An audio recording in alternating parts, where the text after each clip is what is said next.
Hello everyone and welcome back to another video. In today's video we're going to be looking at a game called BattleBlock Theatre.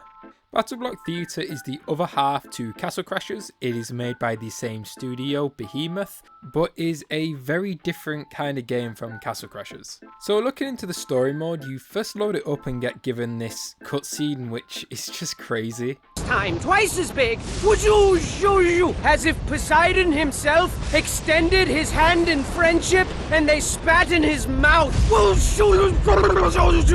And you get introduced to the narrator. Now the narrator is kind of like the claptrap of this game. You either love him or hate him. I find him a bit too obnoxious. Help me! So there is luckily a setting to turn down how often he speaks. But once that intro is done and over with, you are on an island after a ship had crashed and you walk into a empty abandoned theatre. Now this theatre is kind of not a theatre but kind of is, as you'll quickly see that you are taken to these cell blocks, which is where your levels are, and it turns out that you are a prisoner within this theatre forced to perform for these cat creatures. It gets even more crazy from here. So loading into the first level, you will notice that it's a 2D platformer. It has a very similar art style to Castle Crashers, but plays out very differently as you are focused on platforming and getting to the end of the objective rather than fighting anything. There are enemies within these levels you can kind of fight, but you are very limited to pushing, punching, and using hazards within the level to kill them. Each level will present a new challenge, so the first few levels are obviously a lot easier as it's just introducing you to the basic mechanic. But as you progress through the levels and through the game, more and more mechanics will get introduced and the levels will get longer and harder. So once you're inside a level, you need to collect these little green gems to open up your escape. Now you need 3 of them to open up the escape, but there are always more than 3 per level. These gems are used as a currency to buy skins for your character, so ideally you want to try to collect as much as you can. Some of these gems will be more obvious as they are needed to escape the level, and then the extra ones used for customization are a lot more hidden and tend to be not as easy to find. Within the level as well, you can also find this golden ball of yarn. Now this yarn can be used yet again as another currency for weapons, which I'll explain later on. And also very rarely you can get a golden hat to spawn. Now if you get this hat and bring it to the end of the level, you will get 10 extra gems. However, this hat seems to randomly spawn in, I'm not sure what causes it, and if you die with it, you will lose it. Now this game is heavily focused on co-op and it is very much advised to play co-op. However, the game can also be played solo. There are many mechanics within co-op which is exclusive to that, such as throwing your teammate to an area that you cannot jump to, or helping your teammate climb up a higher wall, and general stuff like one person standing on a button to open up a door for the other one. However, if you have no friends, don't worry because this game can be played solo. Pretty much a level that has co-op features will just remove the co-op features if you're playing that same level solo. However, for the true BattleBlock Theatre experience, I highly recommend playing it with another person. Now the story is where it kinda gets a little wacky. So as mentioned earlier, you get an introduction cutscene to the game. This sets up the story for the rest of the game. So to sum it up very quickly, as I imagine a lot of you do not want to listen to this. Help me! You and your friends are on an adventure in a boat until a storm happens and you crash on this island. And your friend Hattie gets taken away by these cat prison officers who place a mysterious hat on him, making him have a permanent crying face and no emotion. And as you progress through the game, you will go through different chapters. So each chapter will have 9 levels that you have to complete before you get the final level for that chapter. And once you complete that final level, you can move on to the next. Each chapter completion will come with a new cutscene and more story, but a lot of this story is just comedy and random stuff.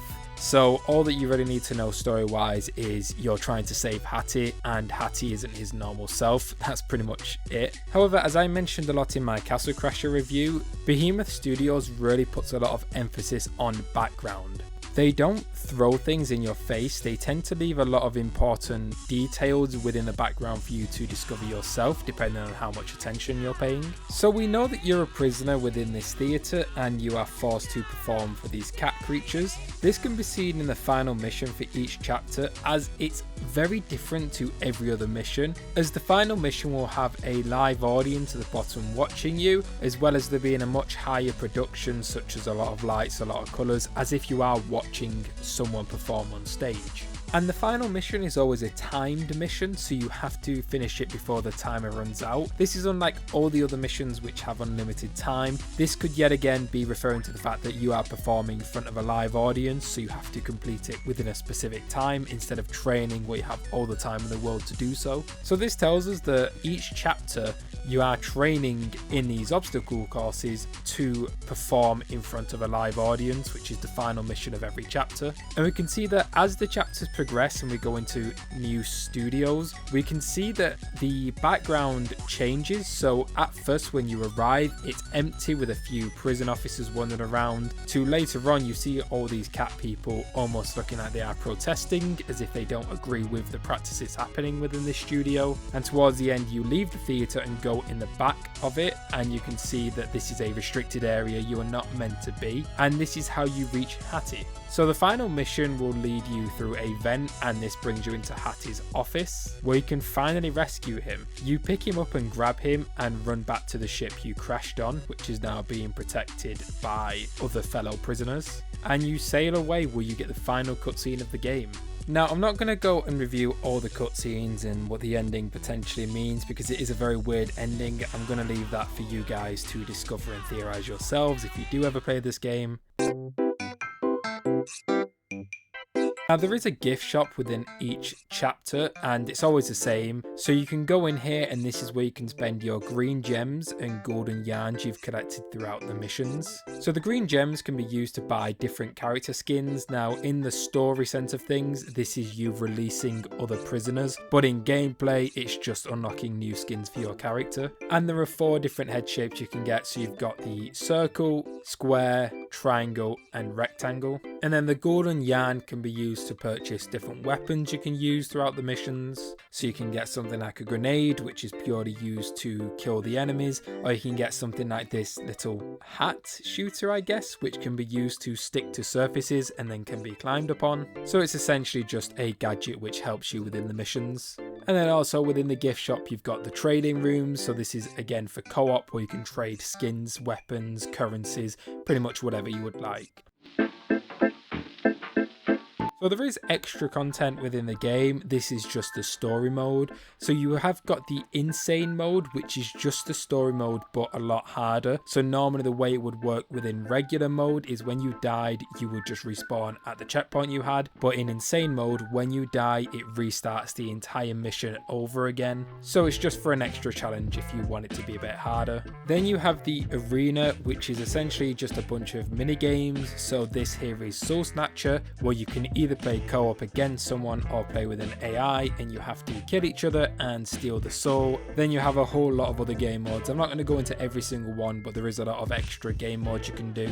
You then also have community levels. So these are levels created by the community. So there are the recommended ones, which Behemoth recommended themselves, or you can pretty much go and download any level that anyone made. And you also have the level creator yourself, so you can go and create a level for yourself, your friends, or to put it online for other people to download and play. So there's just a lot more to do other than the story mode. And that is pretty much it. BattleBlock Theatre is a very fun game, but I would highly recommend playing it with friends. It is fun solo, but the game is almost completely different with friends, and it's definitely designed around being a co-op game. So if you are to get it, I would try and get it with a friend or play with others, as it is much more fun in the intended way. But yeah, that is it for today's video. Thank you so much for watching, and I will see you in the next one. Goodbye.